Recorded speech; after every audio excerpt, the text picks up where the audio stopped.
everybody. Hello, Indiana. It's good to be back close to home. Everybody have a seat. Have a seat. Well, first of all, let me thank Henry and everybody for extending such a warm welcome. It's good to be back in Indiana. A couple people I just want to acknowledge very quickly. Your mayor, Bob Hurst. Where did Mayor Hurst go? He was here just a second. There he is right there. Give him a big round of applause. Got your former Congressman, Brad Ellsworth, in the house. Say hi to Brad. It is great to be back in Indiana. It's great to be in Princeton, and I want to thank Millennium Steel for hosting us here today. I'm here because you might have heard that today is National Manufacturing Day. Now, you don't get the day off on National Manufacturing Day, but factories like this one all over the country are opening their doors to give young people a chance to understand what opportunities exist in manufacturing in the 21st century in the United States of America. So I figured what better place to celebrate Manufacturing Day than with a manufacturer. And instead of giving a long speech, what I want to do today is just have a conversation with folks about what's happening in the American economy, what's happening in your lives, what's happening in manufacturing, and to talk a little bit about how we can continue to build an economy that works for everybody, that gives everybody who's willing to work hard a chance. And I wanted to do that here because in some ways, American manufacturing is powering the American recovery. This morning we learned that last month our businesses added more than 236,000 jobs. The unemployment rate fell from 6.1 to 5.9. What that means is that the unemployment rate is below 6% for the first time in 6 years. And we're on pace for the strongest job growth since the 1990s. Strongest job growth since the 1990s. Over the past 55 months, our businesses have now created 10.3 million new jobs. Now that happens to be the longest uninterrupted stretch of job growth in the private sector in American history.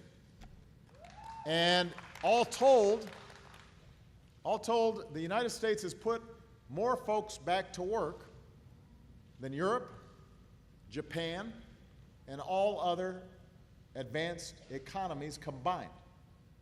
All of them combined, we put more folks back to work right here in the United States of America.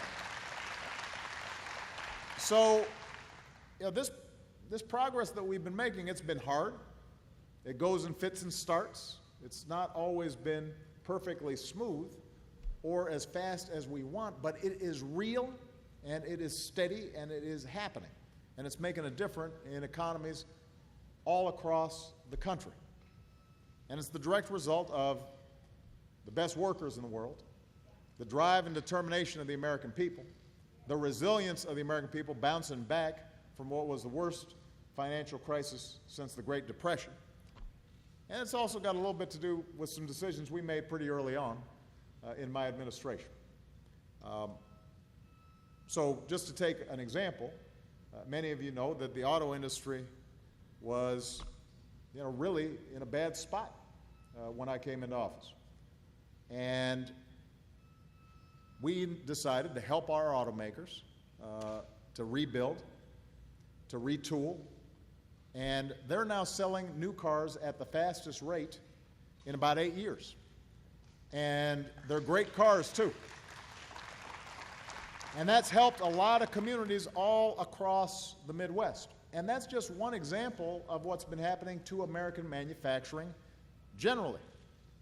About 10, 15 years ago, everybody said American manufacturing's going downhill, everything's moving to China or other countries, and the Midwest got hit a lot harder than a lot of places because we were the backbone of American manufacturing.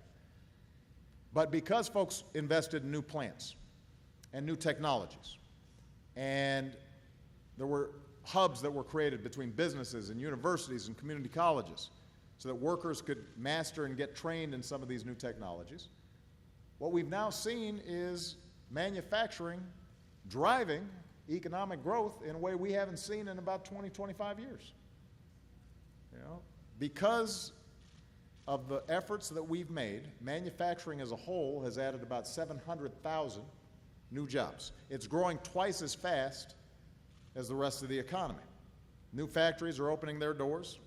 More than half of manufacturing executives have said they're actively looking to bring jobs back from China. Our businesses are selling more goods overseas than any time in our history. And the reason this is important is not just because it's some abstract statistic. Manufacturing jobs have good pay and good benefits.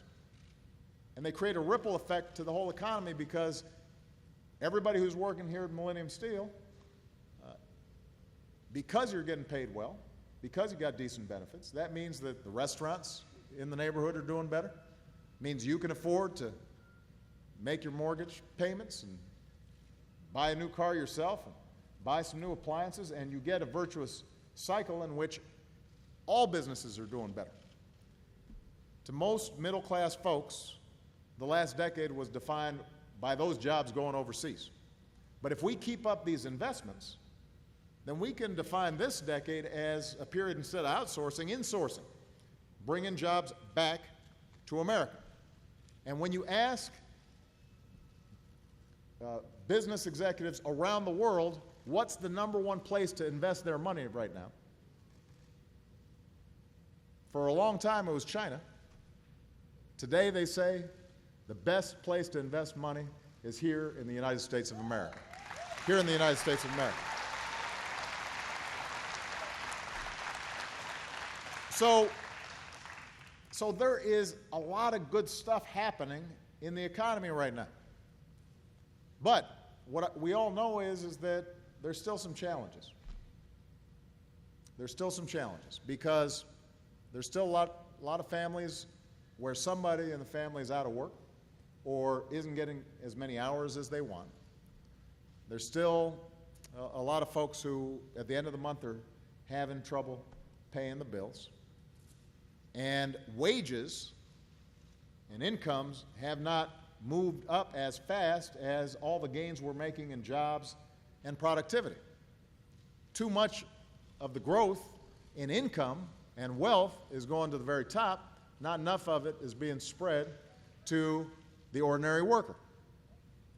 And that means that we've still got some more work to do to put in place policies that make sure that the economy works not just for the few, but it works for everybody. And that if you work hard, you're going to be able to pay the bills, you're going to be able to retire with some dignity and some respect. You can send your kids to school without having to worry about it. That's what we've got to be working on. Making sure that no matter who you are, where you started, you can make it here in America. That's what the American dream's all about. Now, let me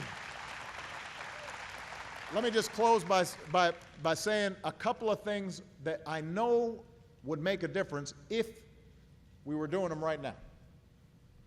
To make the economy grow even faster, to bring the unemployment rate down even faster, and if employers are hiring more workers and the labor market gets a little bit tighter, then employers end up paying a little bit more and wages go up a little bit more. And that means people have a little more money in their pockets, and then they're spending more of it on businesses, products and services, which means then even more workers get hired. There's some things we could do right now that would make a difference.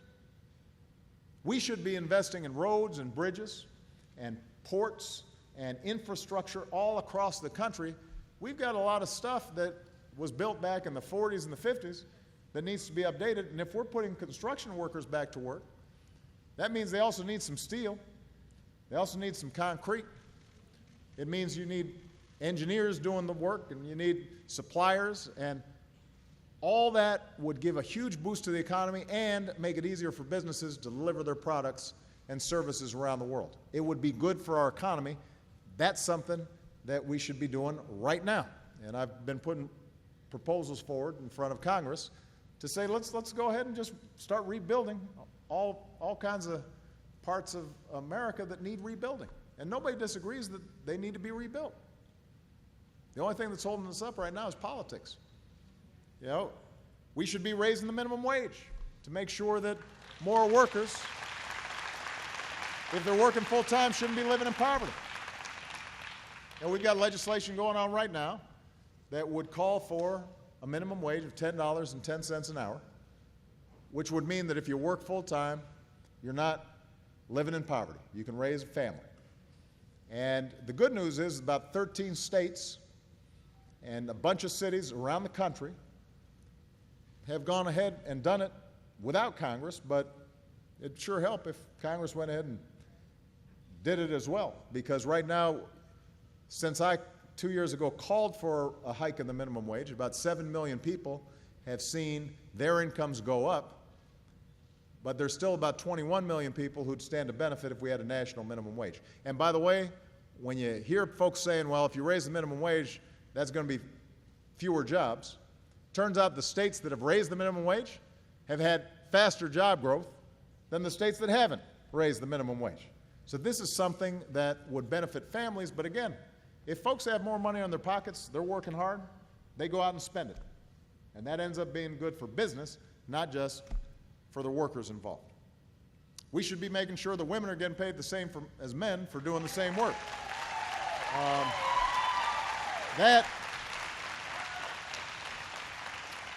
That's something, by the way, that should be a no-brainer for men too, because, you know, I remember, you know, when Michelle and I were both working, you know, I was always happy if she got a raise. I wanted to make sure she was getting paid this, you know, fairly, because it's all one household, and you know, the more and more women that get into the workforce, the more families are reliant on two incomes in order to make ends meet. Plus, it's just fair and it's the right thing to do. So there are a number of steps that we can take to make unemployment go down faster, to make sure that wages are rising faster, and that would benefit everybody. And I'll just close with this comment. If you look at American history, the times we grow fastest and do best is when we're growing the economy from the middle out, when middle-class families are growing, when working folks can get their way into the middle class. That's when the whole economy does well. When you have an economy where just a few are doing well, and a lot of other folks are left, no matter how hard they work, still just scraping to get by, the economy doesn't get the same kind of momentum. And, you know, if you think about what America's about, what the American dream's about, it's always been that everybody should have opportunity. Shouldn't matter how you started out. If you're willing to work hard, if you have good values, if you take responsibility. And that's the kind of economy that we want to build. And we can build it, and manufacturing is going to be right smack dab in the middle of that effort.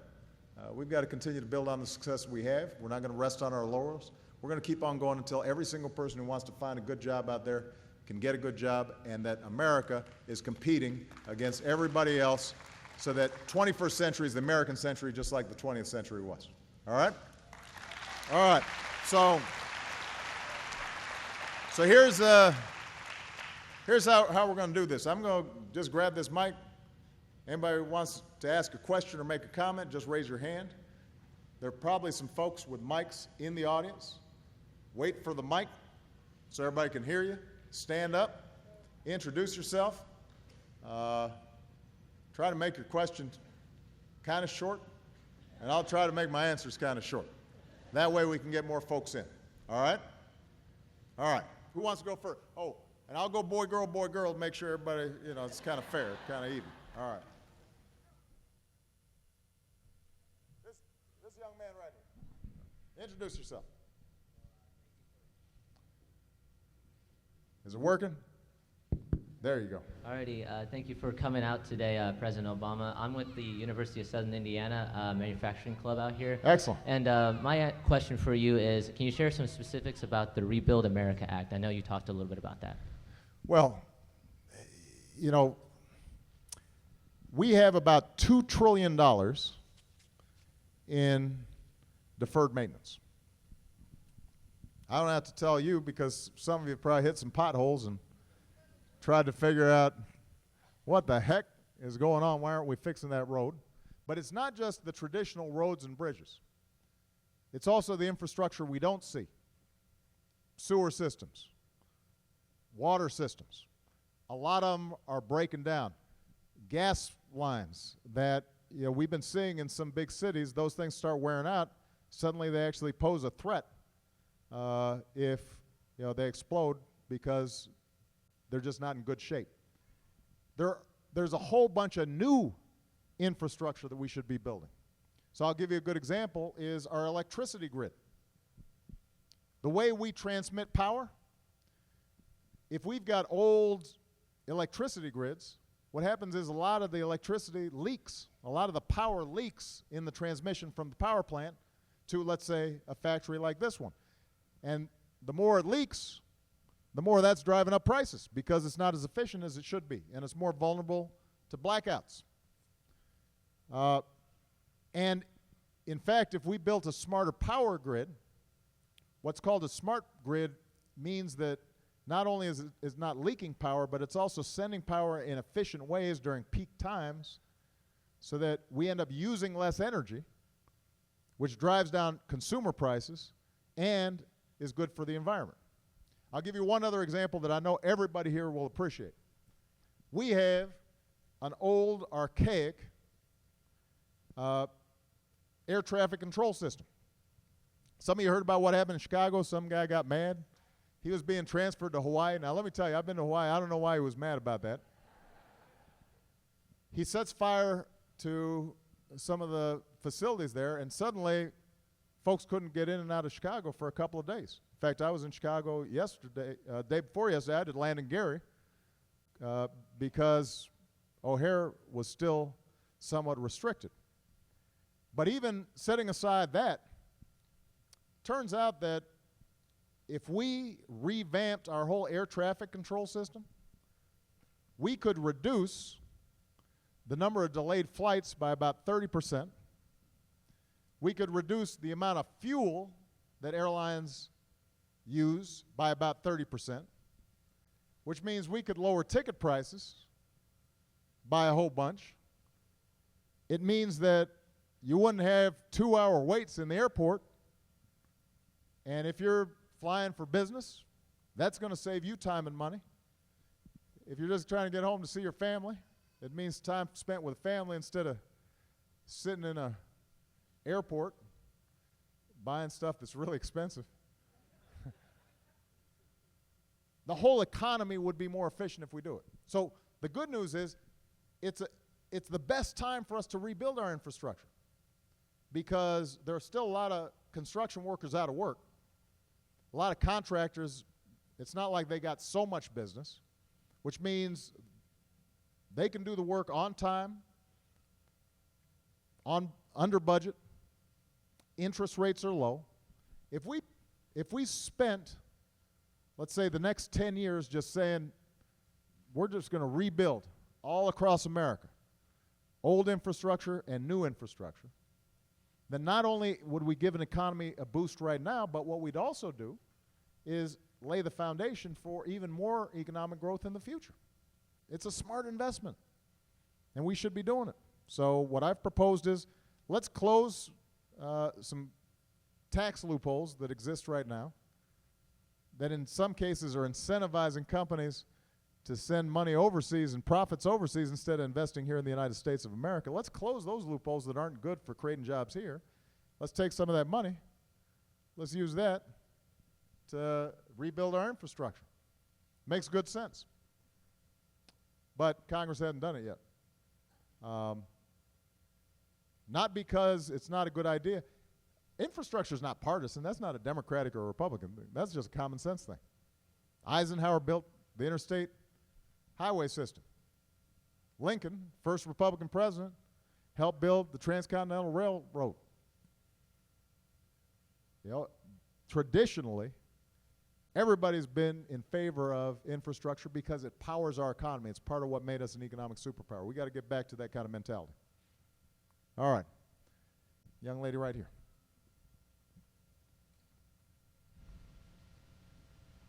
Mr. President, you mentioned an increase to the minimum wage. Mm-hmm. How do you counter an opinion that increasing employee wages would ultimately increase the selling price of goods and services, thus negating any increase to the employee's standard of living? Yeah, no, it's a good question. It's interesting that if you look at the studies that have been done, first of all, most employers pay more than the minimum wage already. Typically, minimum wage are in certain sectors of the economy. They're disproportionately women who are getting paid the minimum wage. But unlike what people think, the majority of folks getting paid the minimum wage are adults, many of them supporting families. The average age of somebody getting paid the minimum wage is 35 years old. They're not 16. So in those states or where you've had one state pass a hike in the minimum wage, state right next door doesn't, and you kind of look at what's happening along the border where you'd think that people would be kind of influenced, maybe they'd shop where the prices are cheaper, or businesses would move over the place where there isn't a minimum wage. It turns out that actually it doesn't have that much of an impact. It has an impact on the families. It generally does not have a huge impact in terms of prices, and it doesn't have another argument that's made is folks will hire fewer people because salaries are higher. Well, it turns out actually that's not generally what happens. It's just that if everybody has to raise the minimum wage, then everybody adjusts. And in some cases, because of competition, they're not going to be able to raise their prices. But you're getting to a larger point that I think has plagued the American economy for some time. And that is that business has learned how to be really profitable and produce a lot of goods with fewer and fewer workers, partly through automation. And sometimes that does drive down prices. The problem is it also drives down wages. And it's driven wages down faster in many cases than prices. I mean, if what you're worried about most is low prices, then presumably we could have everything made in low-wage countries overseas. They'd get shipped back here, but it doesn't do you any good if a pair of sneakers is really cheap and you don't have a job. So I think the goal here should be prioritizing, number one, making sure people have work. Number two, making sure that that work pays well. And if people have good jobs and they're getting paid a decent wage, then businesses are the ones who have to compete for your business. They're still going to have to keep prices down relatively low because they're going to have to compete for against other businesses. If they raise their prices too much, somebody's going to come in and offer a better deal. And consumers have gotten better partly because of the internet. They know what prices are there. So there's never been greater competition out there. The problem is right now that all that competition is on the back of workers. Business profits are through the roof. There was a report this week that showed that corporate balance sheets in America are as strong as they've been in history. It's part of the reason why the stock market's doing great. So it's not as if companies don't have some room to pay their workers more.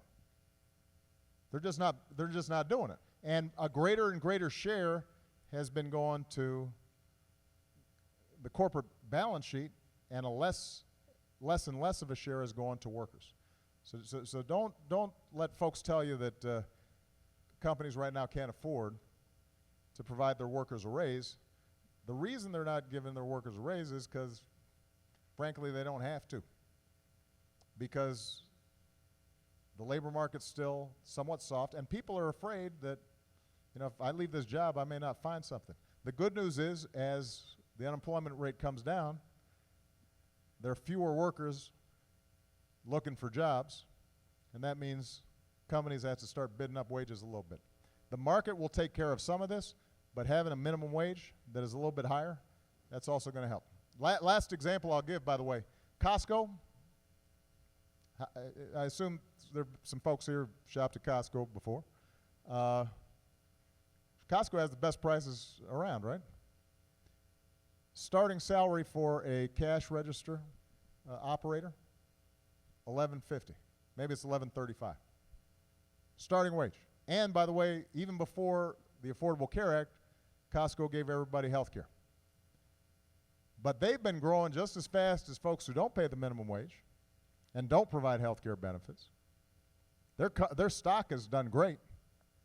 The difference is they're spreading more of the profits to their workers, which is good for the economy as a whole. And by the way, when you walk into Costco, everybody's pretty cheerful because they're feeling like they're getting a fair deal and that the company cares about them. All right? Yes. Here, we got a mic coming. My name is Mihir Paranjpe. I'm the general manager at Millennium Steel. And we're very honored to have you. One of the questions I had is about the healthcare costs. We are seeing almost a double-digit increase in healthcare costs every year. So do you think that trend's going to go down, and what can we do to control that trend? Well, I think that's really interesting. You're going to have to talk to Henry, because no, this is serious. The question is whether you guys are shopping effectively enough, because it turns out that this year, and in fact, over the course of the last 4 years, premiums have gone up at the slowest rate in 50 years. So healthcare premiums have actually slowed down significantly. And it is having an effect both on businesses and families and the federal debt. Because most of the federal deficit and the federal debt, when folks talk about we got to drive down the debt, we got to do something about the debt, it turns out that most of the federal deficit and the federal debt over the last decade has come from healthcare costs going up so high, which means Medicare and Medicaid costs start going up, and that's gobbled up a bigger and bigger share of the federal budget. Because healthcare costs are going up much more slowly than expected, so far we anticipate we're going to save about $188 billion over the next 10 years and reduce healthcare costs. So the issue now is, what can we do to make sure that you at Millennium are shopping and seeing more competition? Because the only problem with the healthcare market is sometimes it's different in different pockets of the country, depending on how many carriers there are. And what we're trying to do is to make sure that there's more competition, driving down cost when it comes to both the businesses who are trying to buy health care for their employees, but also folks who don't get health care on the job and are just having to buy it on their own. That's part of what the Affordable Care Act is all about. Now, some of you, the Affordable Care Act, by the way, is also known as Obamacare. For a while, everybody was saying, you know, sort of using that as it's kind of an insult. I'm feeling pretty good about it being called Obamacare. I suspect that about 5 years from now, where everybody agrees that it's working, then they won't call it Obamacare anymore. It's okay. But part of what we did there is we set up what's called these marketplaces, these exchanges, where individuals can go online and shop. And as you know, the website was really bad for the first 3 months. It's now in really good shape. We've signed up 10 million people to get health care coverage many times for the first time, and we're giving them tax credits to help lower the cost even more. But we're also setting up a network for businesses to be able to shop for health insurance. And what's happened, I talked about this yesterday. Right now, on average across America, so it may not be true in every single market, but across America, on average, premiums have, if it had not been for this drop in healthcare inflation, premiums would probably be about $1,800 higher per family than they actually have turned out to be. Now, you think about that. $1,800, that's money that's in your pocket that otherwise would be going to you paying for your health care premiums. It's like an $1,800 tax cut for every family that's got health insurance. And that's good news, but we got to make sure everybody takes advantage of it. So I'm going to make sure, are you in charge of buying health care? You are? All right, so what I'm going to do is I'm going to make sure that you talk to some of our healthcare market folks. I'll bet we can get you a better deal. All right, we'll see if we can save you a little money. All right. All right, young lady right here in the jacket.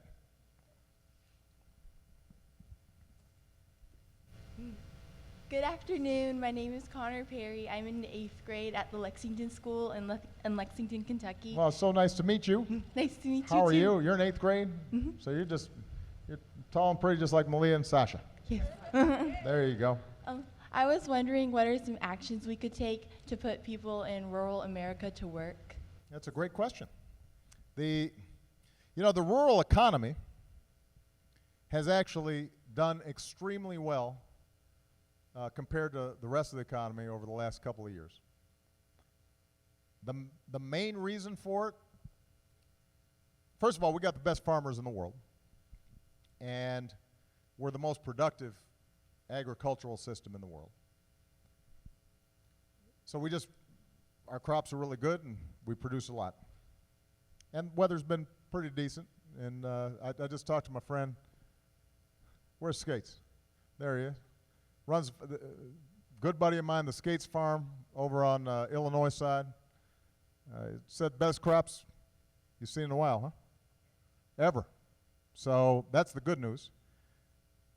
But what's also helped is that we have increased our agricultural exports, sending our outstanding products overseas at a record pace. And I should introduce, by the way, our Secretary of Commerce, Penny Pritzker's right here. That's Penny. And one of Penny's most important jobs is going around the world and trying to open up new markets for agricultural goods. One of our biggest exports. And so we've got to keep on making sure that if we have the best crops, the best products at the lowest price, that we can get into these markets. A lot of countries protect their markets and their farmers from competition by closing their markets. And even though they're selling stuff to us. And my general attitude about trade, I'm a big believer in trade, but my attitude is it's got to be two-way. So if we're going to buy your cars or we're going to buy your TV sets or whatever else you're selling, then you got to be able to buy American wheat and corn and beans. And Penny's done a terrific job, and that's part of the reason why we've seen record exports, and that helps the agricultural economy. That's number one. But number two, we've also got to diversify the rural economy so it's not just dependent on agriculture. And that means, for example, investing in things like biofuels and clean energy. We are at the threshold of being able to create new energy sources out of food, not just crops that we grow, corn and ethanol, but also stuff that we usually throw away, like the corn stalks instead of the corn. And the more we invest in biofuels, clean energy, that can make a big difference in the rural economy. So that's another area where we can make progress. And then, the rural economy should, just like here in Princeton, we've got to make sure that we are offering up opportunities for manufacturers to come back in to look at some of these rural sites where the people there work hard and quality of life is high. But oftentimes, international investors don't know about some of these rural communities. And so Penny's been helping to advertise. We got a whole program called Select USA where we go around and we help towns, mayors, county chairmen, local chambers of commerce, invite investors from Japan and Singapore and Germany, come invest here in the United States of America. Because what you want is an economy that isn't just relying on one thing, but has a bunch of different components to it, so that if say, you have a bad crop one year, the whole economy of that area doesn't just collapse. And that can make a big difference. But if we're going to be able to attract investment into rural America, there are at least two things that have to happen. Number one, we've got to invest in education to make sure that the young people in rural America have the skills for today's jobs. And that includes not just K through 12, but also community colleges, which are really a crown jewel. Community colleges can be so powerful in just training folks. They may not go to a four-year college, but if they can get some technical training, they're suddenly ready for that job, and that is really attractive to investors. If they know they got good workers in a site, that's one of the most important things they're looking for. And the second thing is the thing I talked about earlier, which is infrastructure. Part of the problem with rural communities is they're a little more isolated. All the more important then that our rail, our roads, our airports, that they all work, and that they've got broadband connections and internet connections in order to make sure that they can access international markets. All right? Great question. All right, we've got, I think it's a gentleman's turn. Right here in front.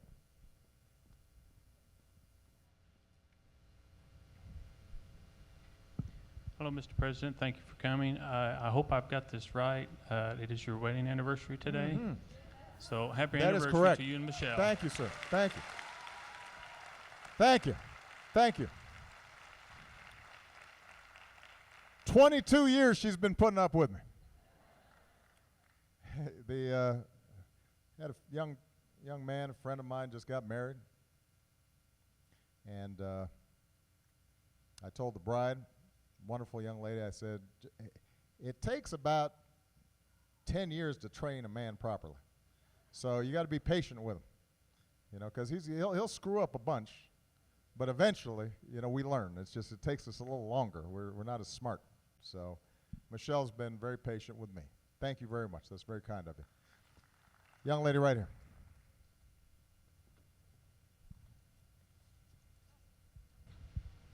Hi, President Obama.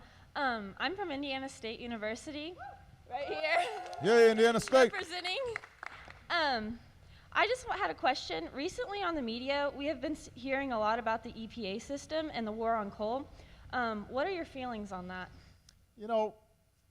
Some of it's hype and politics, and that is that's sort of the nature of our politics these days. But there's a real issue involved. Less and less of our power is coming from coal. Now, a lot of people think that's because of environmental regulations.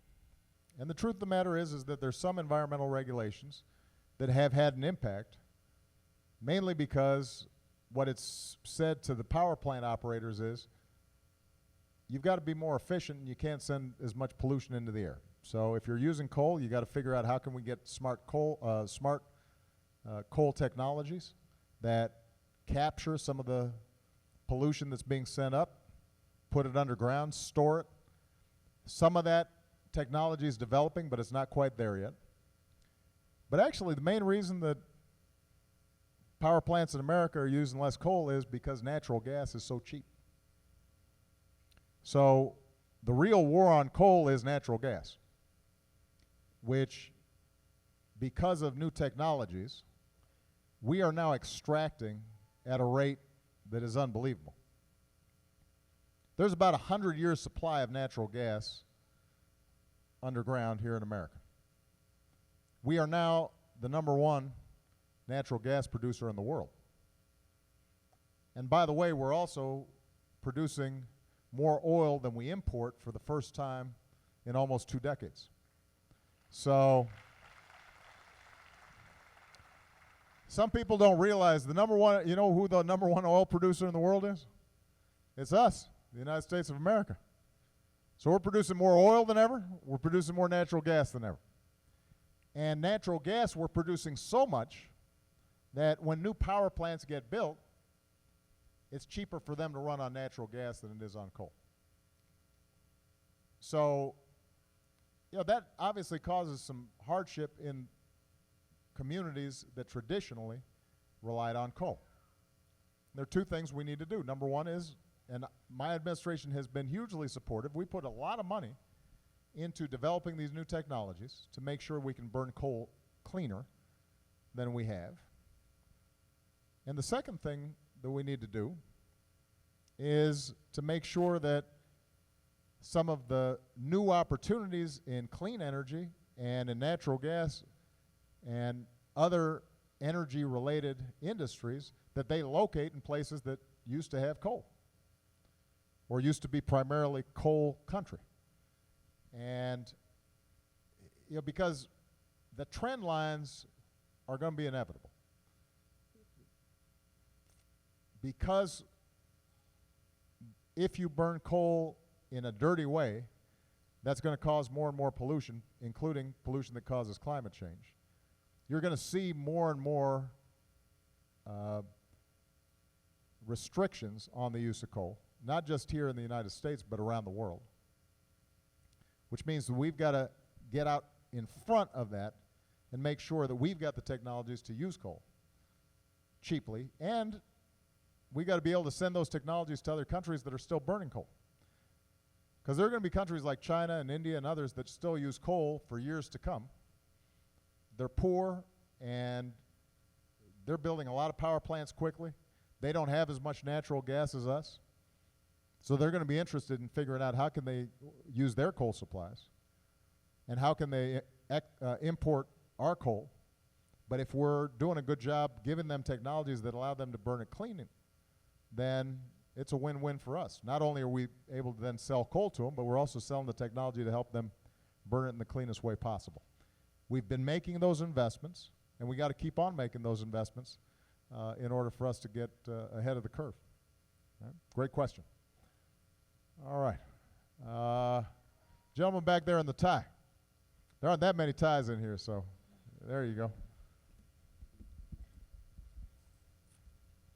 Thank you. Hi, Mr. President. My name is Ed Udell. I'm with the Fabricators and Manufacturers Association. We're one of the founding partners of Manufacturing Day, so thank you for your support. Thank you. I'd like to ask you about R&D. U.S. manufacturers do more R&D than any country in the world. It makes us productive. It makes us innovative. Could you talk about policies and ideas to continue to support R&D activities to promote and accelerate manufacturing? Thank you. You know, when we think about manufacturing, you know, we always think about the traditional, you know, guy with the hard hat and the glasses, and there's sparks flying, and it's noisy. And these days, you go into a manufacturing plant like this one. First of all, it's clean, it's quiet, and so much of it is running on computers and automation and new systems. So if we're going to stay competitive in manufacturing, We've got some terrific advantages. Energy, by the way, is one of our biggest advantages. Because we have some of the cheapest energy in the world, that's part of the reason why a lot of companies want to relocate here in the United States. But we've also got to stay ahead of the curve in the new technologies for the new kinds of manufacturing. Every budget I've submitted has called for an increase in our R&D budget, our research and development budget. And we've specifically been interested in putting more money into research and development and manufacturing. So in fact, today I announced the proposal for the 5th manufacturing hub that we're creating. We want to actually create about 15 more of them after this. And what it's doing is it's linking manufacturers with universities and researchers to start developing some of the new technologies that we know are going to be key to the future. So for example, we already created a manufacturing hub around 3D printing. Everybody know what 3D printing is? It's actually pretty interesting. So basically, the idea is that using software, you can manufacture just about anything from a remote location just by you send the program to some site, and then the machine builds whatever it is that you designed on the computer from scratch. And we know that over time this is going to be more and more incorporated in the manufacturing process. Well, we want to make sure that all that stuff's done right here in the United States of America, so we created a hub for that. Today I'm announcing a $100 million competition to create a new hub around photonics. I had to ask Penny to make sure I pronounced it right. But this is basically the science, the technology around light, which is used to transmit data and information. Everything and also is used in manufacturing process for everything from lasers to some of the stuff that the Department of Defense is doing. And what these hubs allow us to do is, instead of having a slower process where somebody in some lab coat somewhere figures something out and then writes a report on it, and then maybe 5 years later some manufacturer says, I wonder if I could tinker around with that and use that in my manufacturing process. You have a system where the businesses and the researchers are working on it at the same time, which speeds up the discovery process and means we're moving from discovery to application a lot faster. Now, Germany has about 60 of these manufacturing hubs, and so far I've been able to create 5 of them, or 4 of them. This is going to be the 5th. And as I said, I want us to make sure we're doing a lot more than that. So that's just one example of why our investment in manufacturing, research and development is going to be so critically important. It allows us to keep our lead, because America's always been the top innovator in the world. That's the reason why our economy historically has done so well, is because we invent stuff faster and better than anybody else. And if we lose that lead, we're going to be in trouble. Can I just say one last thing about, because I appreciate you working on this National Manufacturers Day. For the young people here and anybody who's listening, the reason we set up this National Manufacturing Day is because too many young people do not understand the opportunities that exist in manufacturing. Because so many plants were shut down and so much offshoring was taking place, I think a lot of people just kind of gave up on the idea of working in manufacturing. The problem is that for a lot of young people, manufacturing offers great opportunities. There's a statistic. I was in Wisconsin, so somebody told me an amazing statistic, which is the average age of a skilled tool and die operator in Wisconsin is 59 years old. Now these folks are making 25, $30 an hour, benefits. You are solidly middle class if you have one of these jobs, and the workforce is getting older and older in that area, and young people aren't coming in to replace them. So the idea about National Manufacturing Day, we got 50,000 young people going into factories all across the country and learning about, look at all the jobs that you can get in manufacturing. Engineering jobs, but also jobs on the line, technical jobs. All of them require some skills. All of them require some higher level learning, but not all of them require a 4-year degree. You can make a good living. So that's part of what we're trying to encourage, getting young people to reorient. And we're actually also talking to high schools, saying to them, try to encourage young people to think about manufacturing as a career option, because not everybody wants to sit behind a desk pushing paper all day long. And different people have different aptitudes and different talents and different interests. And if we can set up a situation where high schools are starting to connect to manufacturing, then a lot of young people can start getting apprenticeships early, realize how interesting some of that work is. Then they have a better idea if they do end up going to college. It's a little more focused around the things that they're actually going to need in order to succeed in manufacturing.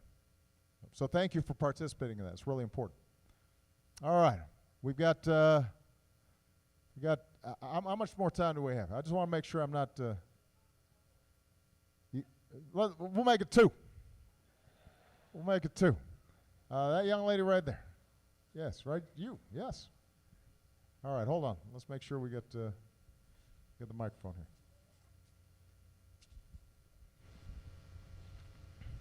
Hi, my name is Faith Cooper. I am a secondary English education student at USI, and I just want to say thank you for coming here today. It's such an honor to hear you speak.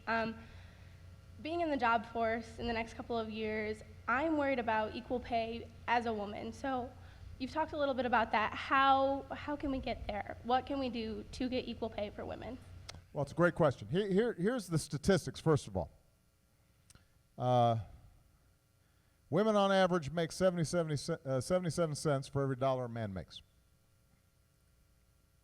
Now, what folks will tell you sometimes is you can't really compare the situation, because a lot of women by choice end up working less when they have kids and decide to stay home, and so it's not the same thing. But here's the problem. It turns out that actually in a lot of companies sometimes it's still the case that women are getting paid less than men for doing the exact same job. And so one of the first bills I signed was called the Lilly Ledbetter bill. And Lilly, who's a friend of mine, she was doing a job for 25 years.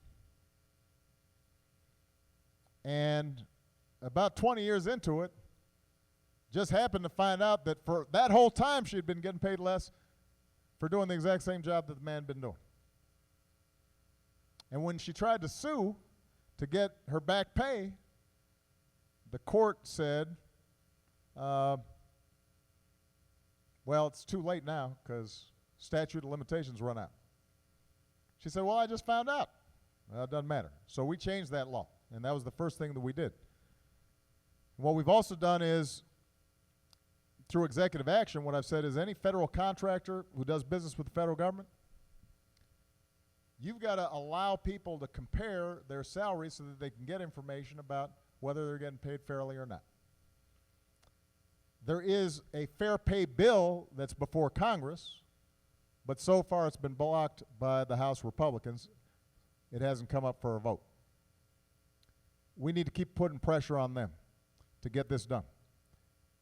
This is just a matter of basic fairness.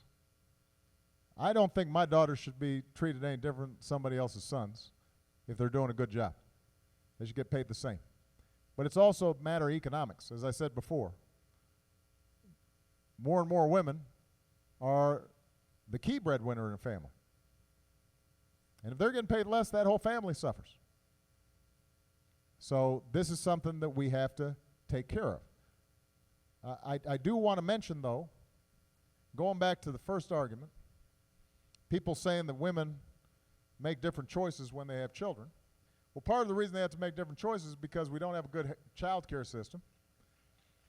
It's because we don't have a good family leave policy. Child gets sick, you need to take care of a sick child.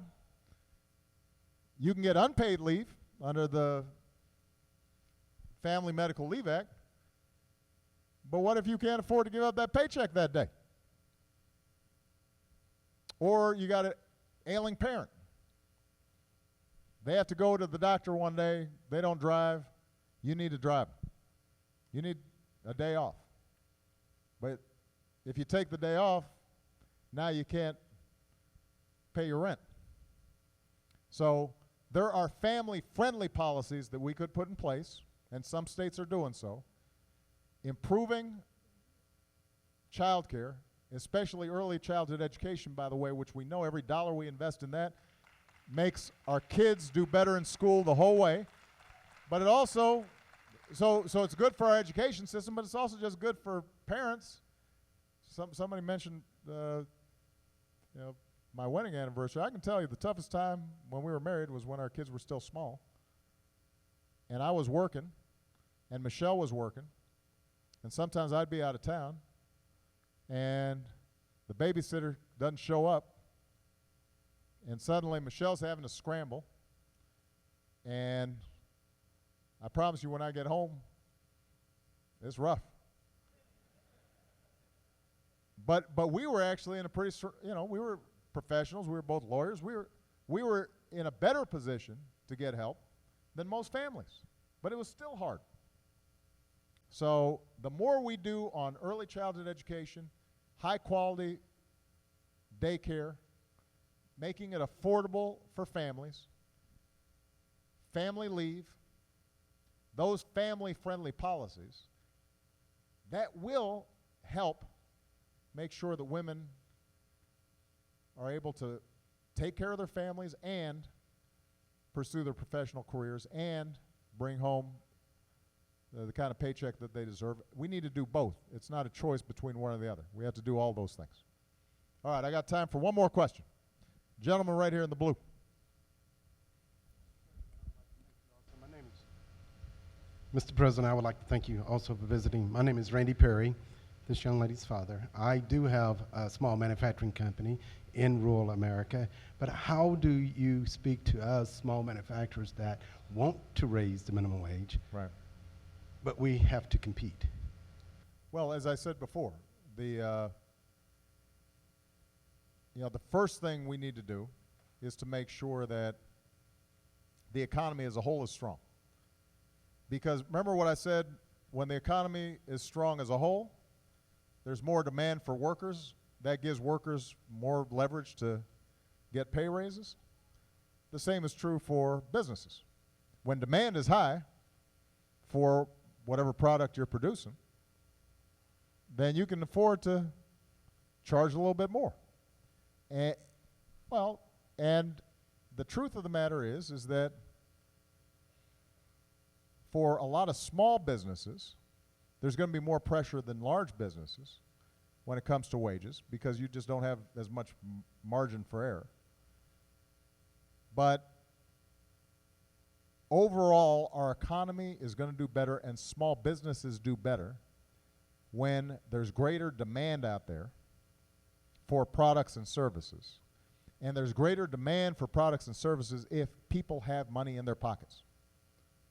And one of the biggest problems we have in our economy right now, and this includes one of the biggest problems for small businesses, is that when a bigger and bigger share goes to folks at the top, a lot of that money they just don't spend. You know, I had lunch with Bill Gates the other day. Now, Bill Gates got a lot of money. And he's doing great things with it, by the way, doing great charitable work. But the truth of the matter is that if Bill Gates gets an extra $1 million, it's not like he's going to spend more money on food or going to buy an extra car or buy a new refrigerator, because he's already got everything he needs. But if somebody who is a low-wage worker gets a raise, first thing they're going to do is they're going to spend it maybe on a new backpack for the kids, or finally trade in that old beater for a new car. And that drives the economy. It picks it up. It boosts it. And when that happens, then more demand exists for services and goods. And that means that all businesses are going to do better, including small businesses. And that then gives you higher profits, which then allows you to pay your workers a little bit more. You get in this virtuous cycle.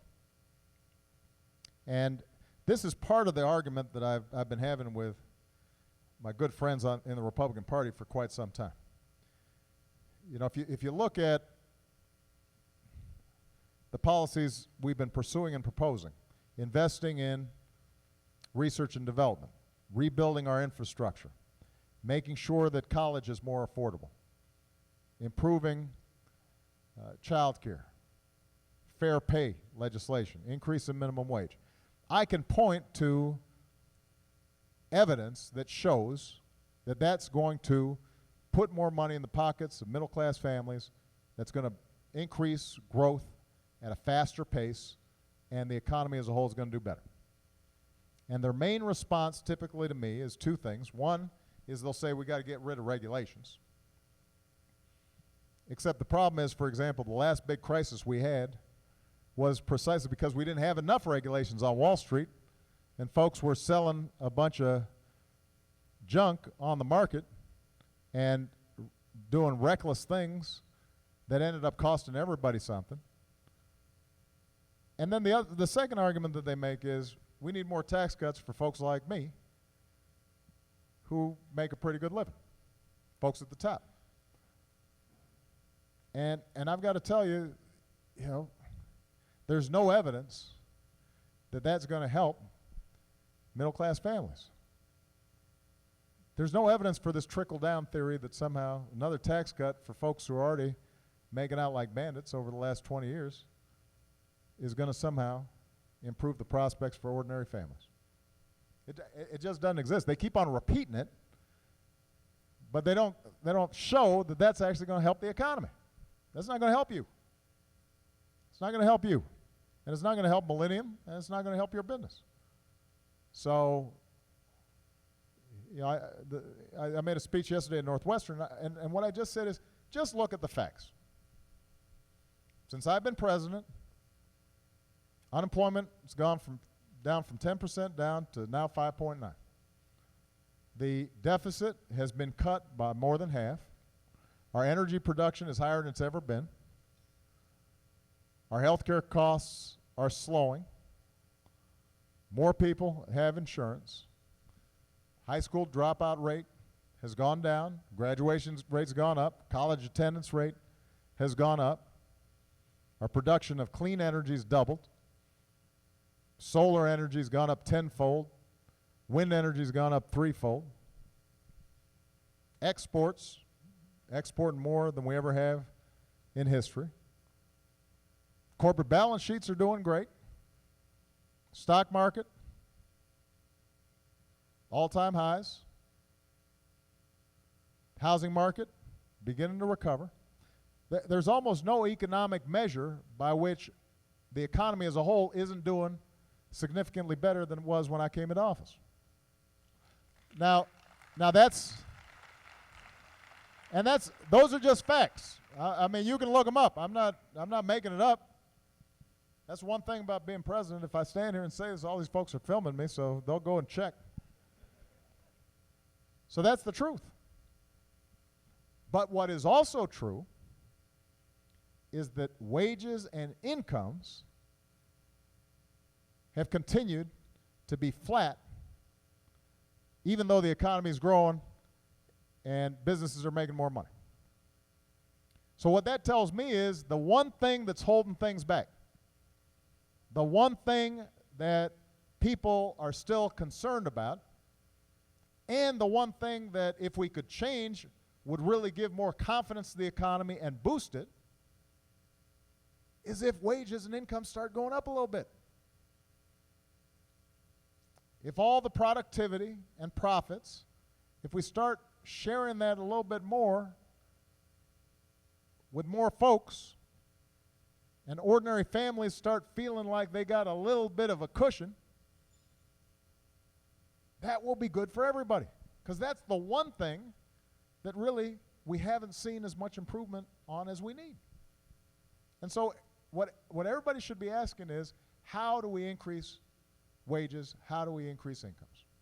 Because if we do that, things are going to be better. And there are pretty much just a handful of ways to do it. Number one, you make the economy grow even faster so the labor market gets tighter.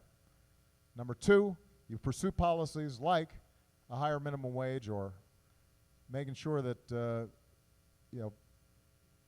families are able to get child care. You're driving down health care costs, the kinds of things that affect people's pocketbooks directly. Those are the things that I've been pursuing since I've been president.